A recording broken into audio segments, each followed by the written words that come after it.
Hi lovelies, and welcome to a fresh new year. The pages of the calendar are yet to be filled with to-dos, memories, exciting events and surprises that this cycle around the sun will undoubtedly bring. And standing on the cusp to those adventures and challenges and battle might make you feel some type of way. Some people do New Year's resolutions, and while I personally don't really like those because I think there is a lot more inner work that needs to go into change or lasting change, I still would like to share my magical recipe for greater happiness and fulfillment in your life and inspire you to, instead of chasing the goals and dreams that keep on resurfacing this time of year over and over again, to actively choose this to be the year where you start to live gently, holistically, fearless and authentic, with magic on your mind and beauty in your heart. Make this a year where you really embrace being happy and content with what is and seeing the potential for change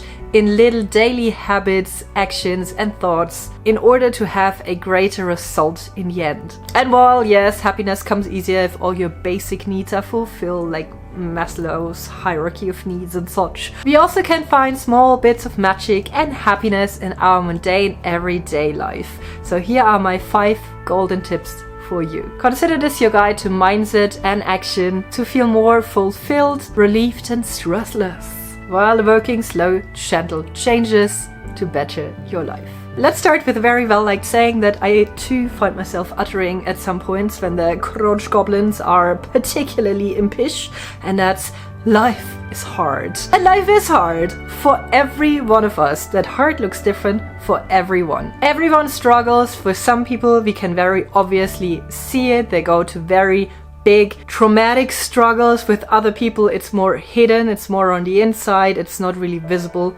to the naked eye. And some struggles are a burden that is laid upon us: repression, war, severe illness, tragic life events, things that really cannot be helped, that you as a singular person don't have much impact on. Suffering through those is hard, and digging yourself out of those is hard. Enduring is hard, and finding ways to take care of yourself and to keep on hoping is hard. And even if life has been kind to you and you don't have to struggle through such big ordeals, there might still be hardship in your way in your life. For example, living in an unfit, unhealthy body that makes you feel sluggish, that drains your energy, that doesn't allow you to do all the things you want to do, or that just makes you feel uncomfortable, is hard. Working out, eating a balanced diet, going to bed at a reasonable hour, drinking enough water is hard too. Going to a job every day that you absolutely hate is hard. Waking up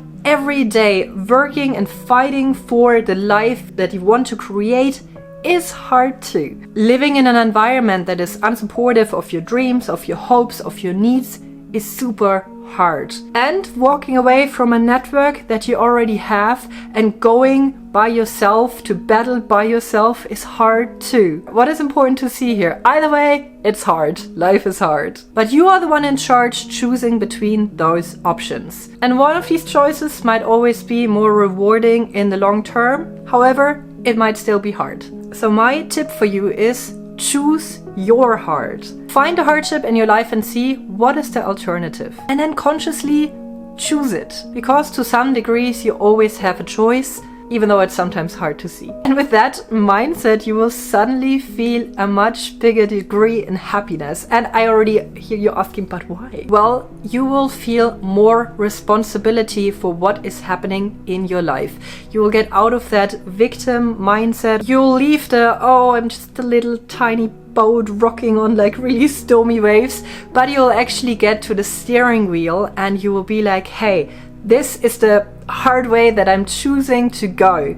And this empowers you, it makes you feel more successful, it makes you feel purposeful and in control. And this does give you a greater deal of happiness in your life. And one other thing related to this mindset. You might sometimes find yourself looking at people that shows the other type of heart. And then you might feel jealousy. You might feel that you can't really get them or understand their choices. You might even feel angered or superior, or like someone is treating you unjust. But to carry more understanding and kindness in your heart towards the people around you and for yourself, always remind yourself they also have it hard, and they go through their heart every day, just in a different way than you. And by the way, if you want a little bit of help and support with your choices in the magical, in the mundane, I do have 2 workshops starting up again on the 7th of January, Sunday, where we meet for an entire month with daily prompts and 5 Zoom sessions with a network of like-minded people that can really guide you, help you through your struggles while they battle their own. Check out my website if you're interested. And it brings me to tip number 2. When we go through everyday life, we have a certain amount of resources available to us. Resources like money, time, physical and mental energy, motivation, and so on. Basically everything that you need to invest or spend in order to set something in motion or achieve something. And often we want to do everything at once and completely overwhelm ourselves, and especially this time of the year when we're just starting into the new year, a lot of people have a ton of motivation and really want to change a lot of things and do a lot of new stuff, but they don't really think about their daily resources that they have available. So you might be super motivated to start more sports or a healthy diet, or you really just want to spend more time with friends and family, or start that side hustle or study or whatever else it might be. What you also have to think about is that you cannot do everything at once, because that will leave you just feeling burnout or stressed, or even wanting if you do too much or too little of something. So in order to live more happily and more in balance, you need to manage your resources. And if you want to say yes to something new, you have to say no to something else. And another thing to keep in mind here, sometimes we even block ourselves. We want something new, but keep doing something that is hindering that new thing, that is not in alignment, that kind of like goes against it. If you pull on a string from 2 ends, well, it will just stay in the middle, right? You don't get movement at all. It's just there. You're making it hard for yourself. So sometimes in order to say yes to something new, you have to find, hey, what's holding this back, and say no to this first. Make space, make time, make resources available for whatever else you want to implement. Por ejemplo, if I want to spend more times with my kids and with my partner, I might have to say no to some new work opportunities. If I want to say yes to more weekend trips or holidays, I have to say no to buying all the new fancy clothes that I want. If I want to cultivate more self-love, I have to actively say no to thoughts or activities that undermine my self-love, self-worth, self-respect. So think about it. What are you saying no to in your life to make space for yes? If that helps you, you can write down your ins and outs for the new year on a piece of paper to really have it there visual in front of you. Tip number 3. By the way, how's your German coming along? If not good, you have to watch me more. Now, this one might sound a little bit weird because it at first glance feels like it's contradicting what I just said, but it's not, and I shall explain and elaborate in just a second. Actually, this advice I heard this year in regards to having a very well-balanced diet, and it was don't restrict but add. And diet-wise, I can absolutely recommend that. What does that mean? It means like when you fix yourself a plate of something to eat, don't be like, hey, I cannot eat this, I shouldn't eat that, like let's put the chocolate away and the whatever else crap you eat.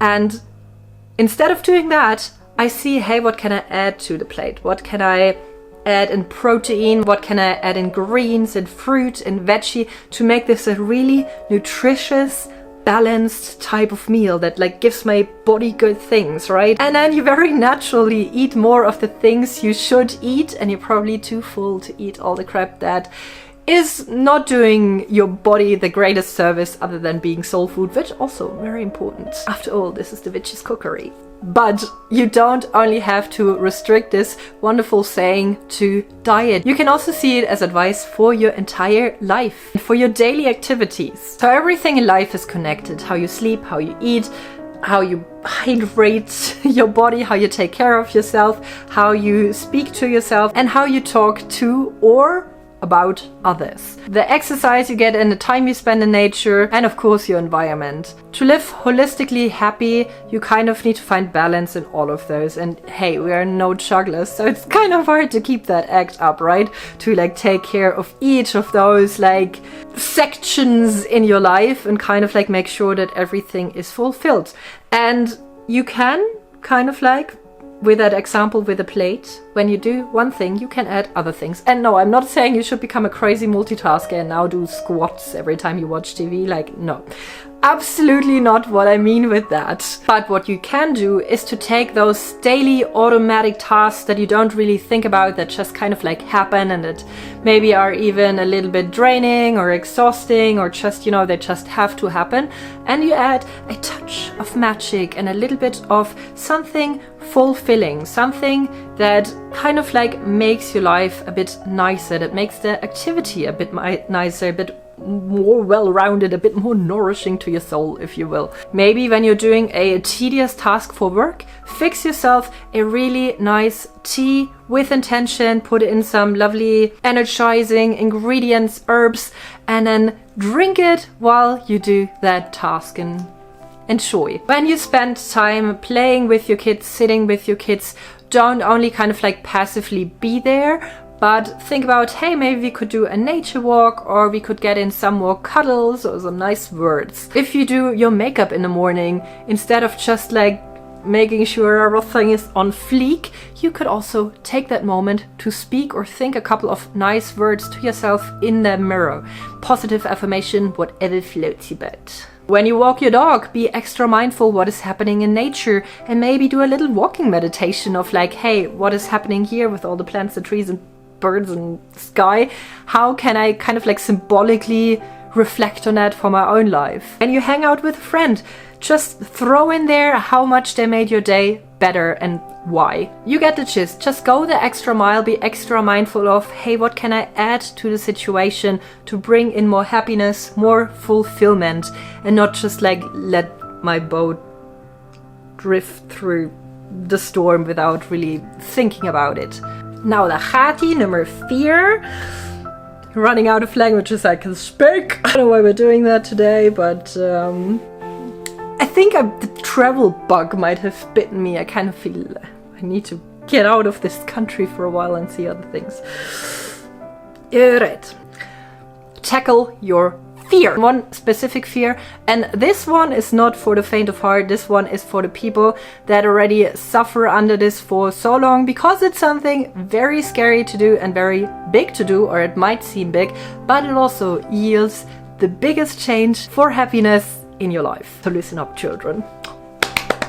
I find one of the greatest sources of unhappiness for people in their life that I see in my workshop when I speak to people is actually that they're not living their authentic truth, their authentic self, or just like how they want to, right? They let society dictate how they should live. They kind of like fear what other people might think about them. They do things because they think they're supposed to do them, or because that's how it's done, or that's the only way it works.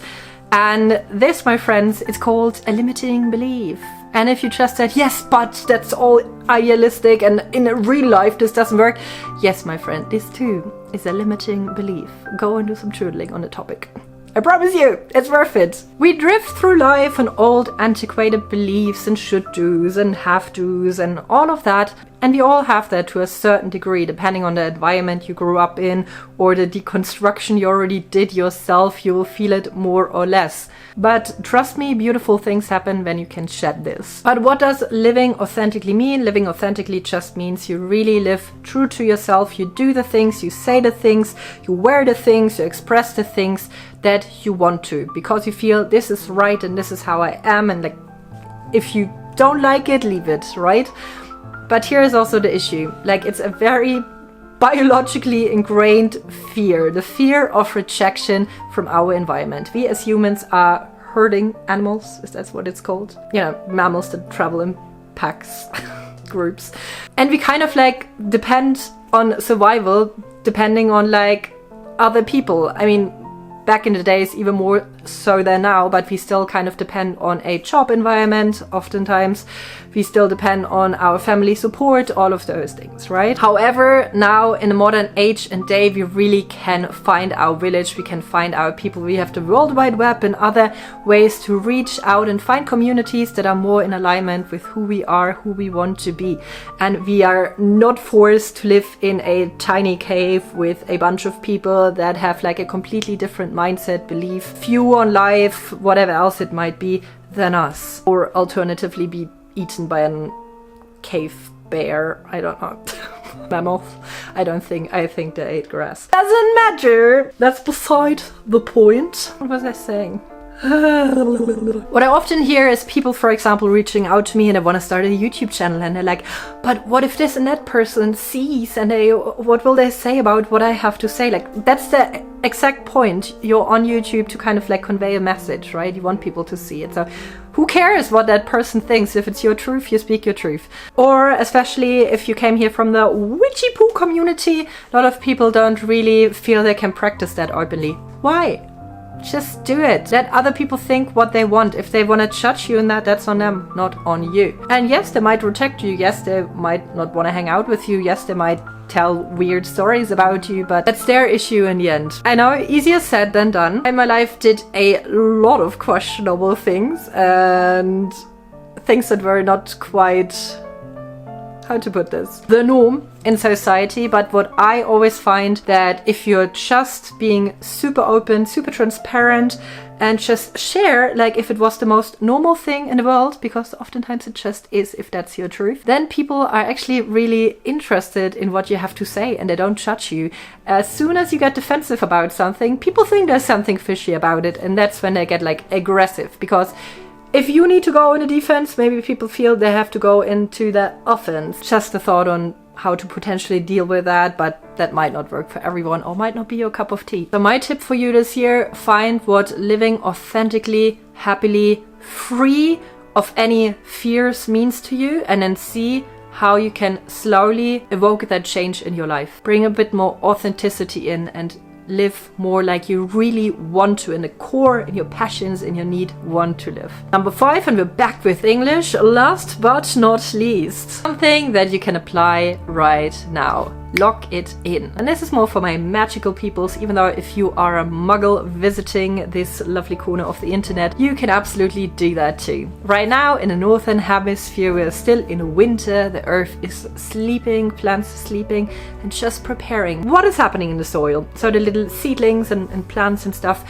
they're all getting their nourishment in now. They're really being like prepared. The soil kind of prepares, soaks in the melting snow and whatnot to really have a good ground for the coming spring, where everything shoots into bloom and like you can actually on the outside see that something has happened, and you can apply the same. Right now is maybe not the time to like immediately start like at 180, like just fall into it and try to have like results immediately, but plan long term. First of all, get to know the soil you're planting in, reflect on, hey, what do I have, what is there, what does need to be nourished every day, consistency, what do I have to water, how do I have to water my little seedling, my little plant, so it can actually get to somewhere where I can see the effects in spring. What am I saying with this? Be patient with yourself, be consistent for yourself, be gentle, nurture and take care of you,